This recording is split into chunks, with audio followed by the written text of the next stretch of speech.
All right. What is going on, everyone? Welcome back to another SandStorm Meetup. Today, I am joined by Matthew from, I love saying this name, the Goons of Balatroon. How you doing today? I'm doing great. You're actually one of the first person who actually nailed that the first try through. It tends to be a tricky word. It's a fun word. It's one that everybody likes to play with, but you nailed it on the first go ahead. So great to be here with you today. Excited to talk about the project. Love the intro. Love the show. Great to be here. No, I'm excited to talk about what you guys have been doing. I mean, obviously, a project that has been around for a good amount of time in the NFT space, which we'll get into that. But before we do, I like to start out with a introduction to yourself. Tell everyone watching the stream, what how I guess how you got into the Web3 space and what role you play on the Goons team. Absolutely. So I am community manager for the Goons of Balatroon team.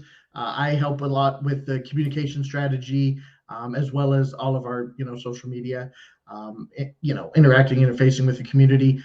Such a big part of Web3, very exciting. And that's really how I got into the project, met the team. Was I came from a much more traditional background. I initially, worked in politics, doing campaign stuff, moved into the government side of things for a little while, and then I was doing that and just started getting into traditional investing. Started messing around with the meme stops, GameStop, AMC, all of that stuff. And of course, the riskier you get, you're of course going to stumble into crypto at some point. Yeah. The more degen you get, the closer crypto pulls you in. So I was playing around with that for a while. Started out really vanilla. And then NFTs just kind of, they grab you and they pull you in. That's where I met Mark, one of our co-founders, and just thought he was an absolutely standout guy, amazing, super friendly to the community. Mm-hmm. And it kind of told me, I was like, man, this is something that I want to be a part of. So I started hanging out in the community, and it just kind of went from there. Got more and more attached and immersed in the project and the brand. We got to the mint and just was formally working with the team. So it's been an absolute wild ride over the past year and then some at this point. Yeah. But that's my story. That's how I ended up here. Awesome. No, I mean, that's from politics and helping work on campaigns to degening in the NFT space, which I mean, I'm sure those skills carry over, because a lot of, like you said, NFTs are about community building, but also, different ways to get to spread the word of the project that is being built and what's going on there. So I'm sure those skills transition. Now, Goons of Balatroon have been around since August of 2021, correct? Yes. We had our mint there right there at the end of August. We completed the mint, and we've just been absolutely going wild since then. Yeah, that has been, I mean, in the NFT space, to be around 3 months is a long time to have, still have people care about your project, but over a year, that is very impressive. So congratulations to that. Thank you. I will say that it's nice to, because you start off and like you say, you're in that first period after you mint, like as you're finishing up the mint, and everybody's got those questions like, is the team doxed? Is this going to rug? Are we watching the funds with the wallet? What's it all going to be used for? And it's been really nice to see all of those questions diminish. And now the stuff we get in chat all the time is like, man, I trust the team. The team's working so hard. Love all the stuff the team's put out. So it's really nice to see that, because I'm in way too many Discords myself. Yeah. And, I wish that I had the same experience in most of those Discords as I have with, our team. Yeah. So it is nice to see that. It's nice to be one of those projects that's kind of made it out of those official, just essential first couple months. Yeah. Is this going to rug stage? Yep. Now you guys have different goons, as we're seeing here on screen. There's bulls and there are bears. So I definitely love the theme of the project. I have a couple questions with that. And those are actually the two separate factions that you can join, correct? Now, that's just based on the goon that you own? Obviously, if you're a bull, you're in the bulls. If you're a bear, you're in the bear. Yes, absolutely. And, we have some ideas to gamify that a little bit further on, especially within the community. Right now, I would say, very few people who don't own one of both. Yeah. We do have our single holders, of course, but right now the factions don't play a whole lot into it besides the thematic elements. As we begin to expand the IP and all of that stuff, there'd be more ways that happens, on the community side as well as in-game in-game functionality to the different factions. We've gone through several iterations of the project and the game as we've begun. So at one point, factions did have more. They were more conceptually important in the beginning, and they really haven't lost that importance. But we kind of adjusted our approach to how the game was going to be played to make it something that has a lot more structure to it, and we found that was pretty important to have in a trading card game of CCG. Yeah, and I guess with the market conditions, when you guys launched, we were kind of in a bull market. Now, we're more in a bear market. Have you noticed any change of the goons that are being bought? Are there more people leaning towards buying bears and repping bears on Twitter? It is funny you say that, because man, the markets, we've got kind of both ends to it, right? Yeah. A little bit before we minted, it was that I call it the meta, the NFT meta was just anything minted out. Just wild. It was minted out in seconds, and gas was just horrific. I remember watching a couple mints where gas war went up to like 2,000, 10,000, absolutely just disgusting. Mm-hmm. And then we kind of started to hit the period of the market where people were a lot more cautious about what they were minting, which is good. For us, it led to a little bit of an elongated mint, but it was nice and organic. We didn't have anybody complaining about gas wars. It's always, I think, nice to have that instantaneous mint. Yeah. But when you start looking at the people it affects, man, those discords for those projects are generally not happy places for a little bit afterwards. So we were there to have a nice calm mint out and have been building since. As far as goons being picked up, what I've noticed is there's a lot of people who fit the I need liquidity meme right now. And so we see a lot of goons that would generally be outside of the range of most buyers that are being snapped up by bot offers and being sold for very reasonable prices, for very accessible prices. So we've seen people round out their collections. Myself, my favorite fur type is our peacock fur, and I was able to find one of those. I was so foolish and didn't pick one up right after mint when we were still in the price discovery phase. But I was able to pick one up just recently myself. So people are picking up, they're rounding out their collection of different fur types. They're picking up their grail goon just because the bot offers are out there. Yeah. And, as we're seeing right here, this artwork on here, something that really sticks out to me when I look at your guys' project, look at the website, the different card packs is, the artwork is amazing. Obviously, you guys put a lot of thought into just having art where it's not really needed, but it gives it a really nice touch. Who does like the majority of you guys' artwork? Well, we had our initial NFT artist, which was Aniket, just did immensely good work. I remember early on in the project, before we actually had seen art samples, I'd seen a lot of NFT projects, and I'm not going to name names, where the art was just, it wasn't great. NFTs tend to be a technical driven first. So basically a talented dev will decide on what they want their project to be. And then they'll go out and they'll find an artist. Maybe it's an artist, or maybe they just drew something once, and they'll throw together a project. And I think everybody watching this knows a project or two where the art was just not the main selling point. But when I first saw our artist samples, I just sat back and was like, man, I feel even better about this right now.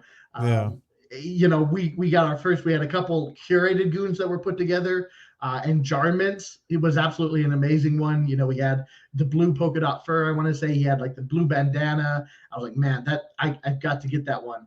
I never did, but the samples were just amazing. And then we have, our other artists. We have Anton is one of our illustrators. In fact, our community is going to be seeing much more work from him coming out. We have Evelina, who, is also in art. She's worked as a art dev. She's done, she's built apps, the art for apps and, digital, all sorts of digital art like that. And both of them are just immensely talented. So it's allowed us to put just so much personality into all of our art that's produced, that kind of gives it, from the website to the Goon Factory, it kind of gives it its own energy and own personality. It's great, and it's fun to see different art being used. Now you guys are also not just an NFT, such as just, I guess, a profile picture for someone to represent. You guys are developing a blockchain based trading card game, which is still in beta. It is in I want to say I read season 6 beta. Is that correct? Yes, we have a lot of, so we're keeping the seasons coming fast and furious right now because we are our concept is a play and earn game. Yeah. We don't have the earn functionality fully fleshed out, but we know that we want to have stuff for our community to get. So we're keeping seasons fast and furious where there's NFT rewards to be won, there's goon avatars to be won, there's land to be won. So we're trying to keep the seasons flowing fast and furious. That one, because it lets us test everything going on under the hood. It lets us roll out updates, see how it behaves when we get into the live state, and also it gives the community something fun they can do and a feeling that the matches they're playing are actually rewarding. We have some people who have chalked up over 1,000 matches, and the game is very, very frankly still in an early stage, and so for people to be spending that much time in there, absolutely love it. It's so helpful to us in the beta testing stage. And for anybody watching from our community, if you've been playing the game and testing it, that is so valuable. We can't thank you enough for that. It really helps us, make the game the very best that it can be. Now, again, as you mentioned, no, we're not just a strictly profile picture project. That was what was hot earlier on in the year, but it wasn't really ever our focus. What we have right here are the avatars that you can use. And these just are they factor into kind of the entire ecosystem. They give you access to the Goon Factory. They give you access to, of course, the earliest card packs. They give you access to the GOB token passive reward yield. So they're kind of the entrance into the entire ecosystem. Yeah. But the project is just a million times bigger than that. I mean, every one of these cards that's being held by a character, that art is individually done. It's beautifully created. We have professional memeologists jam packing memes into every one of our cards. So there's a ton going on under the hood. It's the profile picture art is great, but it's a million times more than just that. Yeah, no, I agree. And I like that you pointed out the memeing of it. I like that you guys are keeping it fun and keeping kind of with the crypto spirit, because people in crypto love to meme. And so, well, think about it this way, right? There are a lot of trading card games out there, and it's an iconic genre. Probably every person watching this has at some point, even if they didn't play it, they were exposed to Pokemon, Yu-Gi-Oh, Magic the Gathering, Hearthstone. These games are iconic. They're genre setting, and they define some people's childhoods and generations. Yeah. And all of them, and in Web3, this genre it's there as well. We have Gods Unchained and other trading card games like that, and they all seem to have one pretty standard strategy. And there's nothing wrong with this strategy, but they tend to go for either kind of science fiction, high fantasy, some sort of theme or genre like that, and they take themselves very seriously. There's nothing wrong with that, because I love the fantasy genre, I love the sci-fi genre. But we saw a niche there. We saw the ability to carve out our own special place, and that was by going absolutely hog wild. We incorporated memes, we incorporated humor. The project as a whole is very serious, but on the art side, we don't take ourselves seriously at all. We're here to have fun, and we want the community to laugh even as they're playing the game. Every card you draw is going to be a separate surprise. Magnum Crunch, the Toiler. Yeah, no, I mean, these are great cards. Now, as far as the gameplay goes, if you were to describe it to somebody who has never played, is there any like current card game out there that you could compare it to, or like how does the game work exactly? Well, if you're familiar with Magic the Gathering, or especially Hearthstone, you're going to start to see common elements. I mean, there's the philosophy of if it ain't broke, don't fix it, don't reinvent the wheel. And there's a lot of things that work, because think about it. These multi-million, multi-billion dollar industries, these corporations, they have figured out what people like and things that work when it comes to trading card games. And there's some things that just fit, and there's some things that they've tried that just simply don't work. And so what we're doing is we have that simple equation, but we're looking for ways to make it fresh, because we don't want you to feel like you're playing, a Hearthstone clone. We want you to come in and feel like the game that you're playing is unique. It has its own personality. And so we've gone and we've added, we've removed the mana system. We've added a tile system.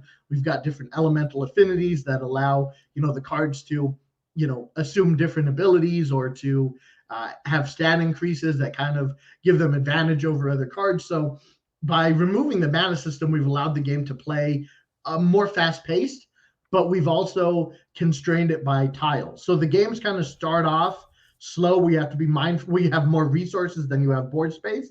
Mm-hmm. And as the game progresses, it balances out till at one point you probably have more board space than you have resources, and it leads to a really fast-paced game that ends out kind of with a bang, and that's the goal. Yeah, yeah, and just the two cards that Slater had up there for us, they were essentially the same card, but they had different artwork. Is there different rarities in those? Yes, right now we have the two prime. Well, we have rarities and we have what I'll call a luster. The rarities are card based entirely. You have common cards, you have rare cards, you have epic cards, and you have legendary cards. The Beastmark card that you showed earlier was a legendary. Yeah. And the lusters, we have shiny and non-shiny, and the shinies are much rarer to come across. And that kind of feeds into the collectible aspect. We have people come in who aren't familiar with trading card games. They're familiar with NFTs, but they're not familiar with trading card games. And they say, well, is there any utility to a shiny card? What's the utility? And we have to explain to them that, on the trading card game side of things, people will pay $10,000 for a Black Lotus card in Magic the Gathering for a damaged copy of it, just because, the rarity of the card. So we have kind of two different aspects. And in some ways, trading card game players are a lot like NFT collectors in that they like rarity, they like full collections, they like all of these aspects. So our project gets to be really multi-dimensional. We get to be a gaming project. We get to be an NFT project. We get to be a collector-friendly project. So there's just a ton of different ways that you can approach our project and approach our game, whether you're a collector, a player, just an NFT speculator. We know those are absolutely out there. Mm-hmm. There's some we feel that there's something here for everybody in the Goons of Balatroon project. Now, do you guys ever plan on doing physical packs of cards that people can collect as well? This is something we've got requests from the community on, and something that we have discussed internally as well. We don't want to get ahead of ourselves trying to do too much. In full disclosure, we ran into that early on where we're in that post-mint hype and we were going a million directions at once. Yeah. We've taken a step back. We've looked at the game, and we're like, we're going to streamline focus on this. We're going to produce as stable of a project as possible. We're going to begin adding cards and expanding the game, and then we're going to start to see what we can do on the periphery. And we're starting to look at that periphery stuff. We're looking into the app version, which is making great progress coming along. That's going to open up our player base just immensely, being able to incorporate it in the App Store and have games be able to be played on the go. But as for physical copies of cards, this is something I'm personally interested in, and I know that there is interest from the community. So certainly interested in exploring that at some point. Yeah, definitely a possibility. Do you? And I guess I never asked this, but do you have to own a goon to play the game? No, you do not. And that's another big issue that we've seen with the NFT space is everybody says that NFTs are the future of gaming, and I believe that they have great potential in gaming. I just don't think that a lot of people are going at it properly. But I think that NFTs and digital asset ownership has a lot of potential, but traditional gamers bulk at paying $60. I mean, we've seen that a lot of these AAA titles are going up to $70 for a copy, Mm-hmm. and people are absolutely losing their mind over that. How are you going to tell them that they have to pay $300, $500, $1,000 to get into a game that for many NFT games is essentially just an auto battler that just they click a button and things happen? It's not going to be something that's easy to get people into. Yeah. And so we're coming at it from that mindset that we want it to be free to play friendly, but we want there to be ways to enhance your rewards, to enhance your experience, and just kind of ramp up your entire experience through NFT ownership, digital asset ownership. So if you have a goon, it's going to give you extra stuff, but currently it's free to play friendly, and we plan to keep it that way. So with free to play, how do you go about building a deck? So everybody has access to a core set of cards, a core set of, I want to say it's 40 cards. Our decks are composed of 30 when you have the playable deck, and we have 40 cards that every player is given. And our philosophy doing this wasn't to give a subpar deck that was going to incentivize spending. Our gameplay designer, who has over 15 years of experience in competitive trading card games, Magic the Gathering and Hearthstone, Mm-hmm. his philosophy when he put this together was to make the stock deck kind of foundational, where a player would feel as though they were maybe missing something if they didn't have those cards. So we made our free-to-play deck a good foundational start that you could either keep and play with, and it's a very good deck, or it gives you all the tools to flesh out a deck if you want to start buying cards, picking up card packs. So, you know, that was our philosophy there. We wanted the game to be easy to pick up and run with for a beginner. And we wanted there to be a lot of headspace to grow for people who just love the card art, love the game, and wanted to keep running at it.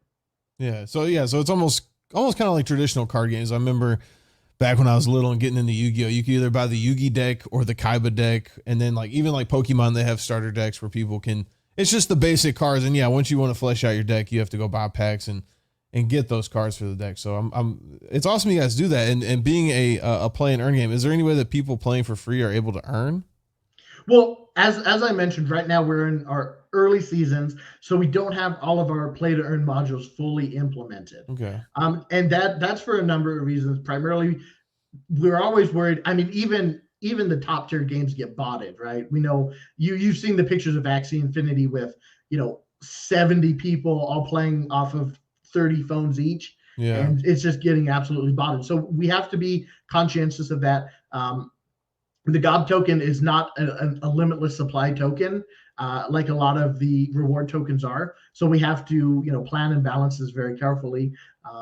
And so what we're doing at this early phase is we are using kind of an NFT reward thing. So we have leaderboard ranked rewards, and players can earn NFTs. They can earn our land NFTs. They can earn our Goon NFTs. I say earn, but they win them. They win them, they earn them. They can get card packs. So even by playing, you can get more cards to enhance your deck and keep moving up.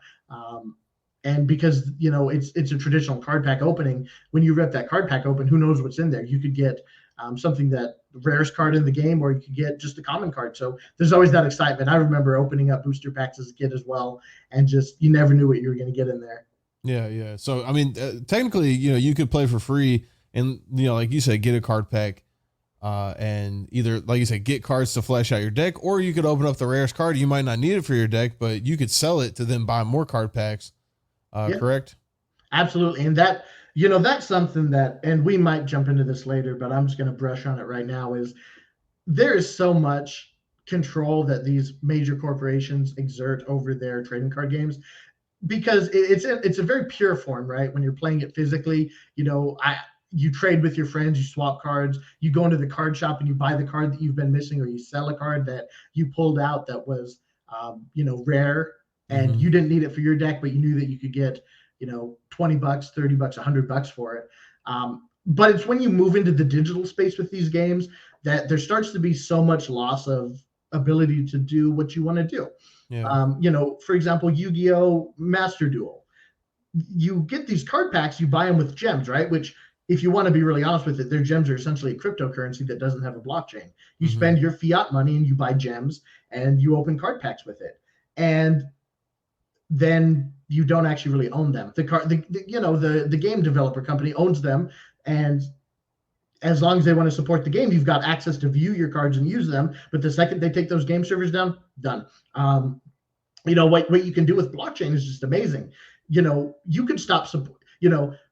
I hate to say this because people start to get worried, but if a meteor hit GOB headquarters, if a meteor hit every one of our houses at once, somebody could say, okay, every one of the devs are dead, but we could hard fork this, use all of these card assets, and build them into another game.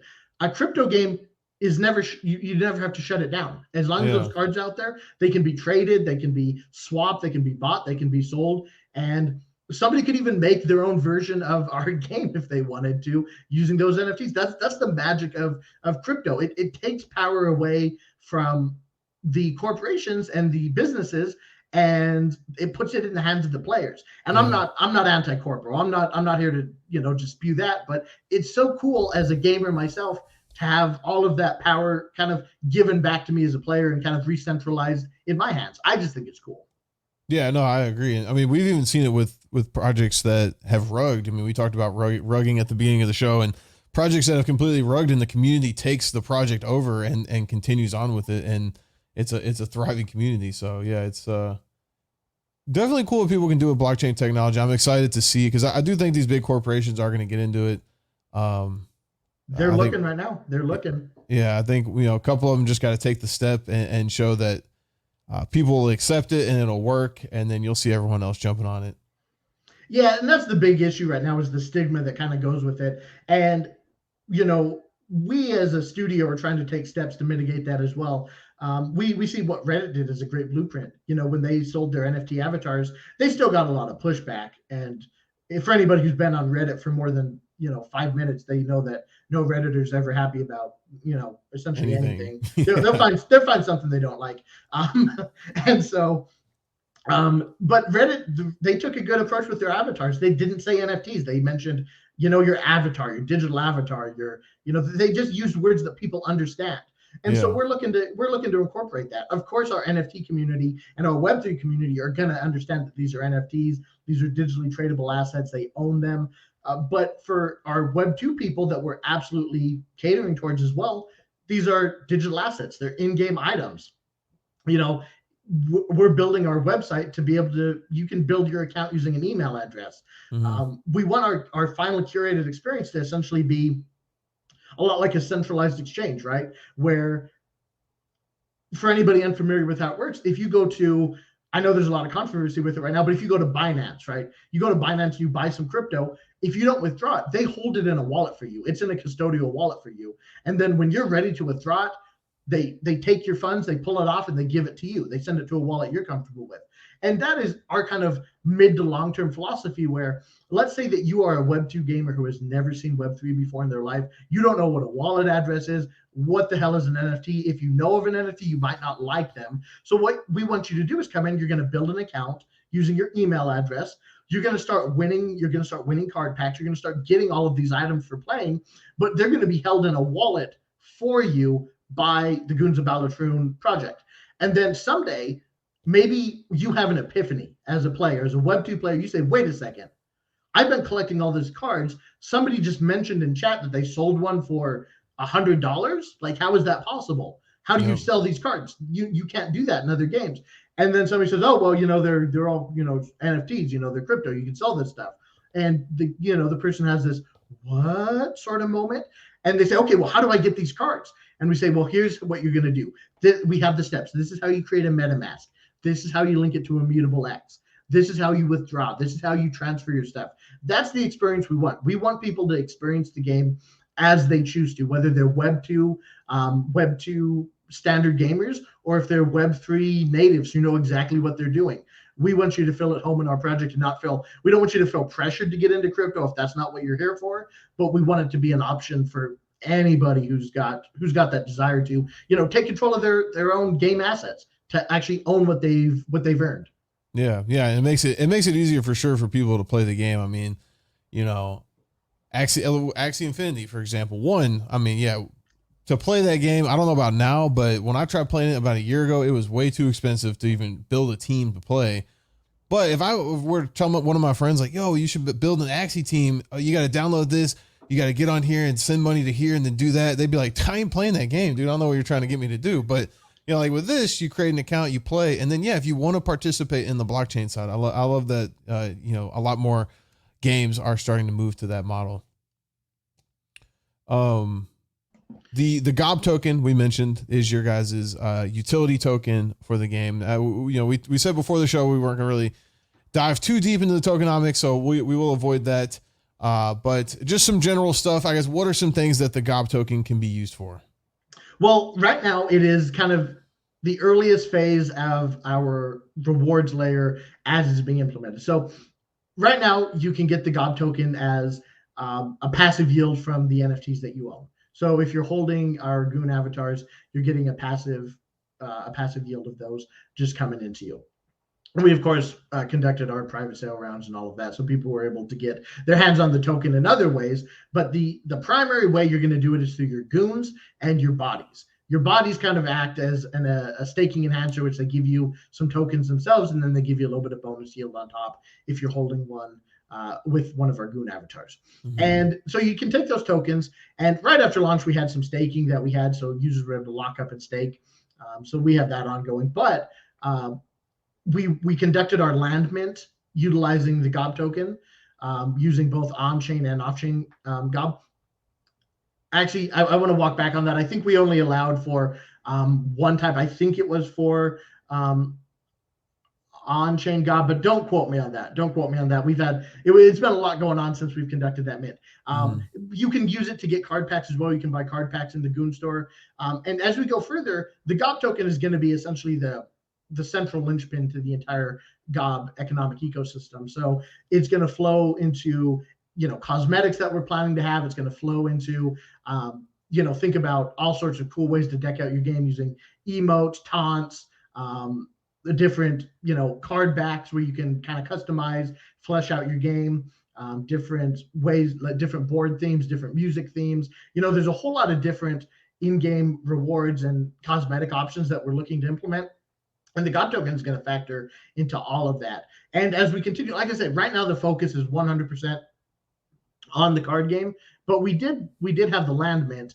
And though we're focusing on the game itself right now, the trading card game, we are absolutely going to expand and flesh out the land and use that in our own IP game as well. And so the GOB token is going to factor very heavily into that once we get to that point. But of course, we're taking things one at a time, and we're not jumping headfirst down the well, so to speak. Yeah. And you did say that the GOB token is a limited supply, or is it unlimited? It's limited. So what we found out, and this is something we had to balance, we looked at a lot of these projects that use tokens as the primary reward layer. And during the bull run, these projects were, they were absolutely on fire. Think of your Pegasus, think of your Axie Infinities, these projects that were just absolutely destroying it with, the SLP token at, what was it, 5 cents? And I think it was higher than that. I want to say it got up into the 10 and 20 cent area, but that I may be misremembering. But, they saw immense success because people were able to make, thousands of dollars just by yielding the token. Yeah. And you could get even more if you were, buying and selling the NFTs. But what started to happen when you got into the bear market, when the token market started to cool down, people really started to look, because they weren't making as much as they were initially. And they started to say to themselves, okay, why am I playing this game right now? I'm making 5 cents a day, maybe. And it's pretty simple gameplay. Some of them were even auto clickers, essentially. And they're like, well, why am I playing this game? And what you see is just massive token supply. And so we knew that we had to do something a little bit different than that. So by focusing the play experience on fun and enjoyment first, and then making sure the token supply was constrained, so you weren't just limitly minting tokens, this was something that was important. So I want to say off the top of my head, I think the token supply is 750 million. So there's a hefty amount there for use for in-game rewards, but not to the point where, you just have just this insane amount floating around that, you think about your meme coins that have quadrillion supplies. Yeah. And it's hard to ever etch out value in that, unless you do some aggressive burning. So we've also looked into, ways to do buybacks and burns as well. This is something that is on our radar. But we want to be very careful about it. We don't want to jump too hastily into anything, because our supply is at the end of the day limited. And we have to kind of square that with an expanding player base and being able to, grow and add. Yeah, of course. And, you mentioned that you can buy card packs. I never really asked when you open these card packs, what comes inside? How many cards? Are you guaranteed like a certain amount of rarities? So we have 2 different card packs. We have we call them bonus packs, because we use them for a whole lot of one-off prizes in our community. Like, hey, welcome to the community. We'll give you a couple single card packs. Our bronze card packs are single cards, right? And you can see them laid out there at the bottom of the screen of what's playing. The silver card pack has 5 cards in it, and the bronze card pack has a single card. When you open them up, you're just praying to RNGesus for what you're going to get, because we don't have, I know that some card packs in Yu-Gi-Oh, for example, they have special ones where you're going to get X amount of rares in there. For us, it's just RNG, and it's governed by our overall drop rates for cards. Each rarity has its own specific drop rate. And every time you open a card pack, it's a fresh experience. What you see is what you get, and it's always a surprise. Yeah. Well, I don't know if that was, I think that was recorded, but Slater just opened up a pack for us. So definitely, cool experience. I always love, I mean, I like the random stuff, you know, I like when you get stuff randomly, you know, CSGO loot boxes. I enjoyed, you know, the thrill of potentially getting something ultra rare, or, you know, feeling really down bad about yourself because you spent a whole bunch of money and got nothing. It's a great time either way, but definitely love that side of it. Yeah, Sure. and you know, right now we're working within the framework of our Genesis card set, and that's what we've had to explain to our community a couple of times, that the Genesis card set is going to kind of be its own separate beast, because it's our initial card drop, it's our initial collection, it's roughly 300 uniquely designed, beautifully designed cards. Mm-hmm. And after we get past the Genesis card set, we're going to need to expand. Like no trading card game just stopped with that amount of cards. It wouldn't be possible. There's going to be booster packs. There's going to be expansion sets, and those are going to be handled differently than the Genesis set is. So, you know, there's ways for us to look and say, well, this card supply is going to be a lot bigger. You know, our Genesis set is going to have a more limited supply, and it's going to be highly collectible as the game expands. But our future expansions, you know, there may be ways to implement card packs that have, you know, you're going to pull an epic in this one. You're going to buy the card pack that has a guaranteed epic in it. You know, there's potential to do that as we go forward. But right now we're working within the constraints of our first initial cards, and we're working on, you know, slowly and iteratively adding them to the game to ensure that when they drop in there, it's a stable experience. And, you know, sometimes it's not. Sometimes we have to go back to the drawing board and say, all right, this ability is absolutely just wreaking chaos. It's destroying the meta. And so we have to either pull it from the card pool for a little bit, we rework it, you know, so it's all a very careful kind of balancing act for literally for balance. Yeah. Yep. Always got to, you know, take out the overpowered stuff, make it balanced for sure to have a good game. But even there, the philosophy is our gameplay designers always said there's going to be times where we have to change these cards, but we're never going to take a good card and make it bad. If it's a good card but it's overpowered, we're going to find a way to keep it a good card but make sure it exists properly within the game balance. So we are mindful of that as well. Yeah. Now, you know, you mentioned when we were talking about the token, goon bods. We haven't brought up goon bods yet. So I guess what exactly is a goon bod? So the goon bods is kind of our avatar version of the way that you're able to express yourself in the greater metaverse, and it also functions as an economic kind of enhancer right now to increase your token yield because we still haven't fleshed out kind of our wider metaverse plans. And there's some really cool concepts rolling around in there for ways to, you know, burn your bodies that you meant for traits in that can be used for cosmetics. I've been in a couple of really cool discussions with just all the potential that we have to do with that. But the basic part of it is each goon that was minted has the ability to claim one body.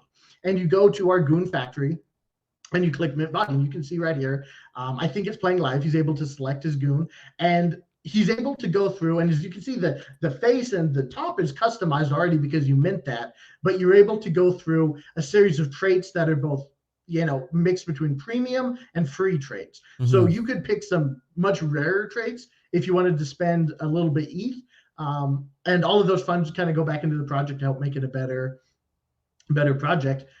But you could stick absolutely free, customize your character, and get it fleshed out the way you want it to look using accessories.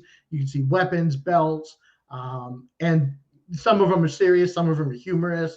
All of them have some sort of meme going on with them. You know, he picked out, you know, the Jort sandals there for a second, as horrific as that is. You know, we allow for that sort of obscenity to happen in the Goons of Balatroon. If you really feel you need jean sandals, we allow it.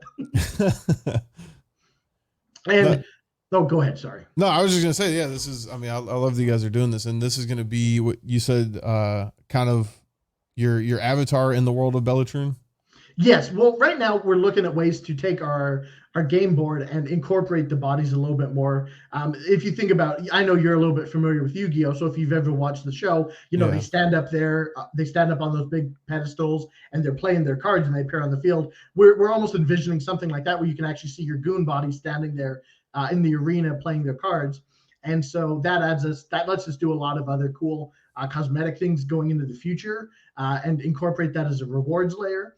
But right now in the early phases of this, the Goon bot is a way to customize and express yourself, and then also enhance your GOB token yield as well. So that is kind of the two ways that we're going about it right now. And of course, the potential is there as well once we dive a little bit deeper and return to the land game. For these avatars that you're able to mint, these bots, to be able to be your playable character in that game. Of course, again, I just have to give the disclaimer that right now we're focused entirely on the trading card game, and the world of Balatroon is going to be something that we revisit when we're ready to, when we're not stretching our devs absolutely thin. Yeah. No, yeah, for sure. You don't want to spread yourselves too thin with different stuff. No, we talked about like physical cards, and you guys are working on the world of Balatroon. You guys just had your land sale that you did a couple months ago, correct? Mm-hmm. Yep. Yeah. So the goal is, yeah, exactly, not to spread ourselves too thin, because I feel like a lot of projects kind of fall prey to we're going to develop a game really quick. Developing a game's hard. Just for anybody out there, there's a lot of moving parts. You make one bug fix and 99 other things break. So that is something that we're having to deal with. And the NFT space moves quick, and we're always getting people like, okay, what's happening next? What's happening next? When's it's going to be complete? And at first, we tried to kind of stick with that. We tried to move as fast as the NFT space moved, and we found very quickly that it's very difficult to create a truly quality project doing that. So we're now moving at the speed of correct. We're moving at the speed of stable whenever we can, and trying to roll out the absolute best project we can at every angle. Yeah. Now with your land sale, we'll talk about a little bit about that. What are, I guess, the different things that you guys are planning on doing with the land, and how many different parcels of land are there?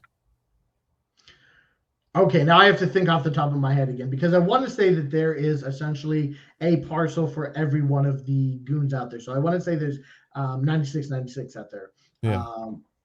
And all of them, they have resources, they have traits, they have creatures on them. And the long-term goal is to have basically a 2D, 3D hybrid kind of RPG kind of world that you explore. Now, that is something that we were looking to move a lot quicker on right after mint. And then we started to look into the actual mechanics of producing that all. And we said, okay, right now we need to focus on the TCG, and we're going to find other ways to make the land useful. So what we ended up deciding to do is we almost made it, and now I have to choose my words very carefully. We made it so holders were able to essentially get an economic revenue share that we're going to implement. And this is going to get more and more powerful the more that the Goons of Balatroon IP and ecosystem scale. And this means that we had to give up a little bit of power compared to what a lot of traditional gaming studios tend to keep for themselves. And our co-founder worded it this way. He's like, we're not looking to become just disgustingly wealthy. He's like, let's say that the Goons of Balatroon game is just an utter smashing success. He's like, we're okay with not raking in every single cent. We value our community. We value our players. And the goal with this is to give a little bit back to our earliest supporters, right? Our people who believed in us and, minted goons and got bodies and picked up card packs in beta and picked up land. So that is what we're looking to do. And it means giving up things that traditional, corporations and companies tend to keep for themselves. Yeah. Because why wouldn't they, right? But in Web3 is a little different. The ethos of Web3 are a little different. Of course, there's scammers and there's terrible people out here who are looking to, swindle people and get every cent that they can. But for us, we're willing to leave some chips on the board and slide them over to the community. And that's what the earliest inceptions of land are going to be. And we're putting together the actual mechanics of how that's going to work, because obviously the lights still have to stay on at the Goons of Balatroon headquarters. That's something that we're just immensely aware of. Like, yeah, you have to pay people, you have to be able to run servers. So this is something that it's very serious for us to figure out how we're going to do, but also something that we're very serious about, because our community is amazing. I've been in so many different discords, and some of the communities are they're all self-serving. They're some of them are nasty, they're negative, they're funny. in the Goons of Balatroon community, we have friendly, helpful, kind people. They're supportive of the team. They're supportive of each other.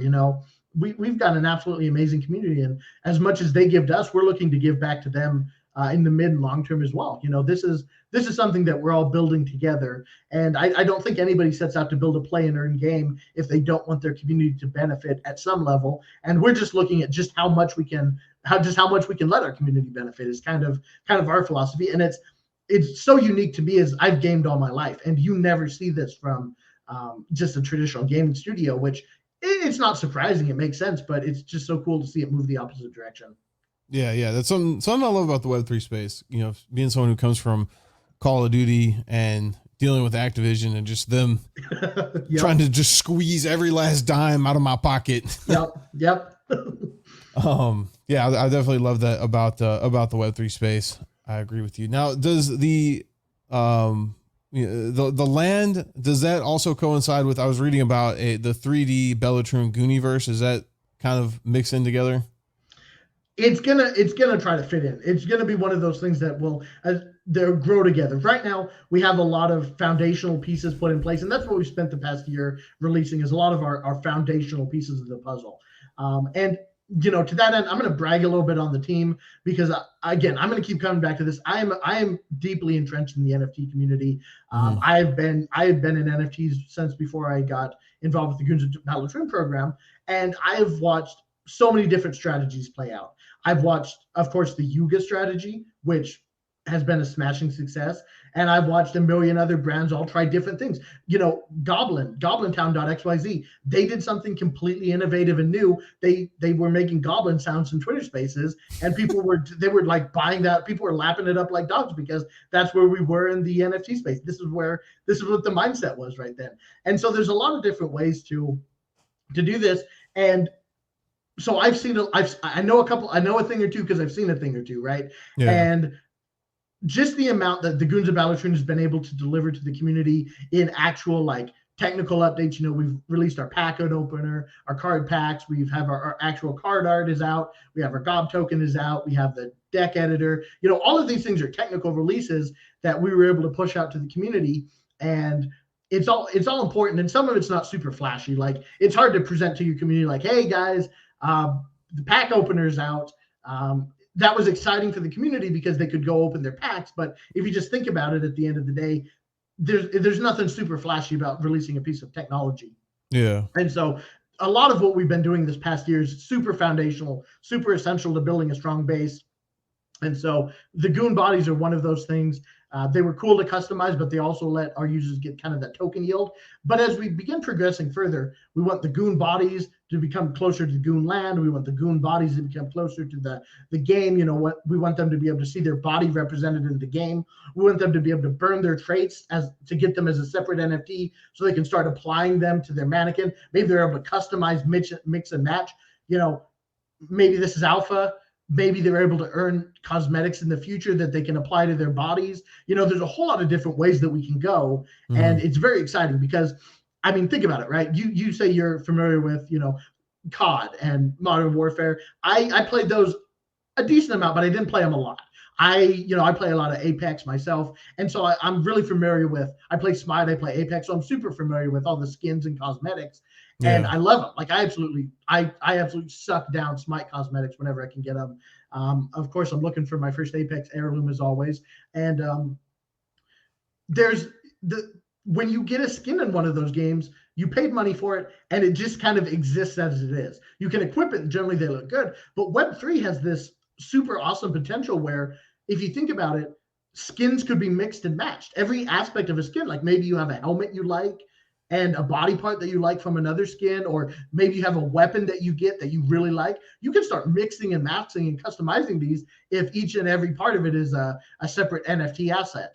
And that's kind of what we're looking for in the mid to long term with the Goon bodies, is allowing our players to burn them to achieve each one of their traits as an individual NFT that they could, mix and match and have even more customizable power.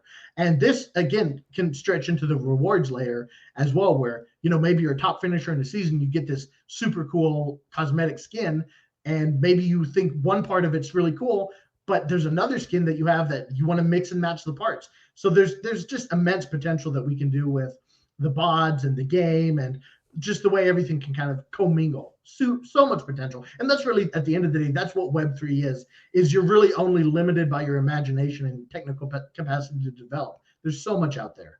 Yeah. Yeah. And I think in the next coming years, we're going to see a lot of big changes in a bunch of different industries when they discover the what they can do with blockchain technology and NFTs and things like that. Yeah, because there's a stigma right now. There's a stigma that NFTs are bad for the environment, even though we've merged over to, proof of stake ETH. NFTs are still bad for the environment. They're all money laundering. They're all scams. And unfortunately, there are those negative things that happen in the industry that don't do a good job of convincing people that NFTs are legit. But if you just look at the tech in itself and you remove the NFT stigma, and there's so much power and possibility behind actually being able to own and control your in-game stuff as if it was a real physical item. There's a lot of potential to that. And just the interoperability. Imagine if you could take a skin from one game and go play it in another because they all support Immutable X. Just absolutely wild. Yeah, Call of Duty had the audacity to say when like Warzone 2 is coming out, none of your Warzone 1 skins are going to transfer over. And after that announcement, they're like, oh, there's a new skin in the item shop. I'm like, who's buying this? Yeah. It's like, hey, by the way, I keep seeing the exact same article. People are talking about, hey, is Apex Legends 2 going to come out? And my first thought was, I was like, well, that would be cool, I guess. But what happens to all the cosmetics that people have unlocked in there? What happens to all the loot packs they bought? Those are transferring over, right? Right, Anakin? That's going to happen, right? So you kind of highlight the issue right there. They released the fact that they're going to have nothing transferring over, and they say, hey, but by the way, pay me here. Could you please?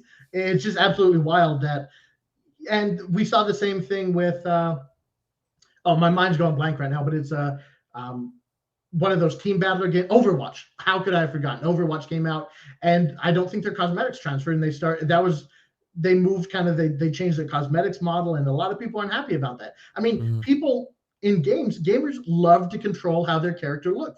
They love to customize. They love to show off. If you get a limited time skin or, a skin that shows that you had to do something that was difficult, a championship skin, people love to show that stuff off, and they don't like it when they get told what to do with it. When they told that, well, we're releasing a new version of the game, and sorry, buddy, that skin that you earned, no, you didn't.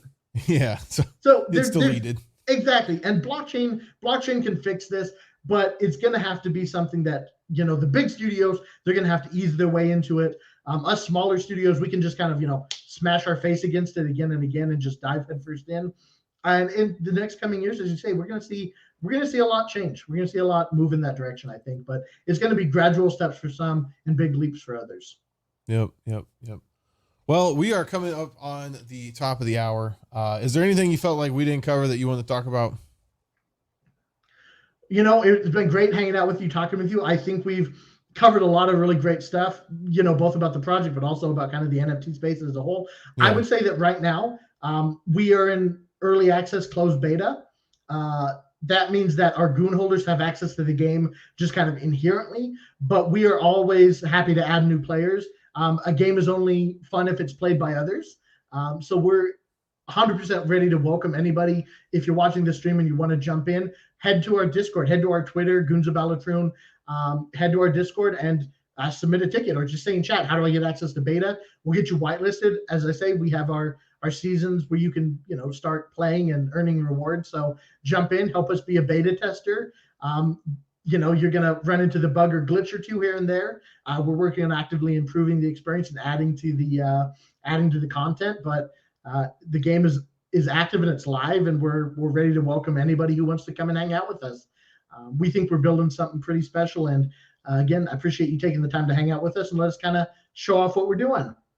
Yeah, no, I appreciate you coming on. We wouldn't have a show if we didn't have guests coming on. So I greatly appreciate it. And thank everyone for watching. Once again, make sure you guys join the Goons. It's discord.com/invite/Goons NFT. Link is in the chat. Join the Discord. Goonsofbalatroon.com. Check out all their stuff. Get in there, start playing the game. Like you said, help them with the beta. And I hope everyone has a great rest of your day. We will be live again tomorrow at the same time. So make sure you guys are following the stream. And yeah, I'll see you guys then. Thank you guys for watching.